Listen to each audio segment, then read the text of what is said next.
जय श्री राम, श्री हनुमते नमः। ऋषिमुख पर्वत पर माता अंजनी के द्वारा 7000 वर्षों तक तप किया गया, जिस तप से प्रसन्न होकर भगवान सदाशिव श्री भोले शंकर प्रसन्न होकर बोले कि हे अंजनी, आपको क्या चाहिए। माता ने बोला, हे प्रभु, मुझे आपके समान पुत्र चाहिए। प्रभु ने कहा, ऐसा ही होगा। उन्होंने कहा, नेत्र बंद कर लीजिए, हाथ अंजलि बना लीजिए हाथों की और मेरा ध्यान कीजिए। आपको पवन देव अर्थात वायुदेव के द्वारा एक प्रसाद दिया जाएगा। उस प्रसाद को तत्काल ग्रहण करने के पश्चात 9 मास बीतते ही आपको एक परम प्रतापी, परम शक्तिशाली, कानों में कुंडल धारण किए हुए, यज्ञोपवीत, पूंछ युक्त, वानर मुखी, रक्तवर्णी पुत्र की प्राप्ति होगी। भगवान शंकर के कथन स्वरूप, फल स्वरूप जैसा उन्होंने बताया था वैसा ही बालक जन्म लिया अंजनी के घर। वह इतना बुभुक्षित, इतना भूखा था कि उसने कहा, माता मुझे कुछ खाने को चाहिए। माता क्षण भर के लिए कोई फल लेने के गई, उसके पश्चात ही हनुमान जी महाराज को सूर्य देवता दिख गए। अब सूर्य देवता दिखे, वो लाल लाल, उनको लगा कि ये कोई फल है। वो उसको खाने के लिए दौड़ पड़े, वायु सा वेग। अब जैसे वो दौड़ के गए और उन्होंने सूर्य देवता को ग्रहण किया, निगलते ही पूरी पृथ्वी पर, पूरे संसार में अंधेरा छा गया। अंधेरा छाते ही इंद्र, देवसेना, राहु, इन सबको लगा कि यह कोई राक्षस है।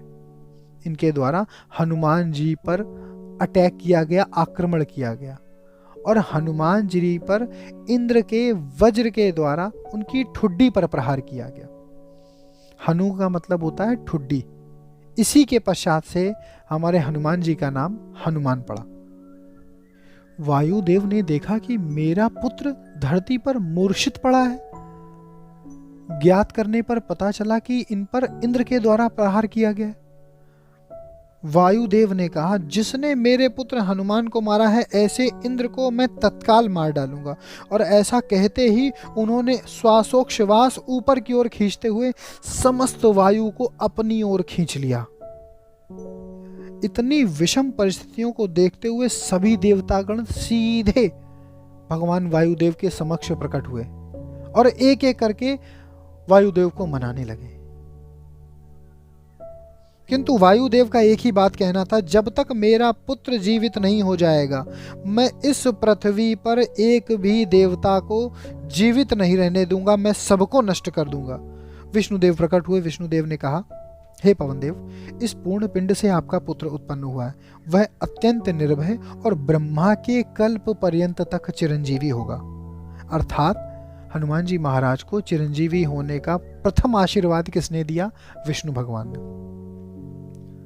फिर शंकर भगवान जी आए। शंकर भगवान जी ने कहा, पवन देवता, मैं आपसे एक बात यह कहना चाहता हूं कि मेरे त्रिनेत्र की अग्नि से इस पृथ्वी पर कोई भी नहीं बच सकता, किंतु यह बालक बचेगा। अर्थात मेरे त्रिनेत्र से उत्पन्न जो अग्नि, जो सभी प्रकार के शत्रुगण को भस्म कर देती, परंतु वह अग्नि भी इस बालक का कुछ भी अनिष्ट नहीं करेगी और मेरे अमोघ शूल आदि अस्त्र शस्त्र भी इसका कुछ नहीं बिगाड़ सकेंगे। तत्पश्चात ब्रह्मा जी प्रकट हुए, बोले, हे मारुत, आज से मेरे ब्रह्मास्त्र, ब्रह्मदंड, ब्रह्मपाश ये सभी इस बालक का कुछ भी अनिष्ट नहीं कर पाएंगे। तत्पश्चात इंद्र ने वायुदेव से माफी मांगते हुए बोला, प्राणी मात्र के आधार स्वरूप पवन देव, मैं आपके पुत्र को वरदान देता हूं, आज से मेरा अमोघ वज्र भी इस बालक पर किसी भी प्रकार से कोई भी असर नहीं दिखा पाएगा और इसका शरीर इसी वज्र के समान होगा। मेरे द्वारा जो प्रहार किया है, इस प्रहार के कारण इस बालक की ठुड्डी पर जो चोट आई है, ये इसके नाम का कारण बनेगा। इस बालक का नाम हनुमान होगा। धन्यवाद। मित्रों, हनुमान जी महाराज से जुड़ी ऐसी ही तथ्यपरक एवं रोचक बातों के लिए आप मेरे चैनल को सब्सक्राइब कर सकते हैं और इस वीडियो को यदि आपको पसंद आए तो सभी हनुमान भक्तों तक अवश्य शेयर कीजिएगा। धन्यवाद। ओम श्री हनुमते नमः।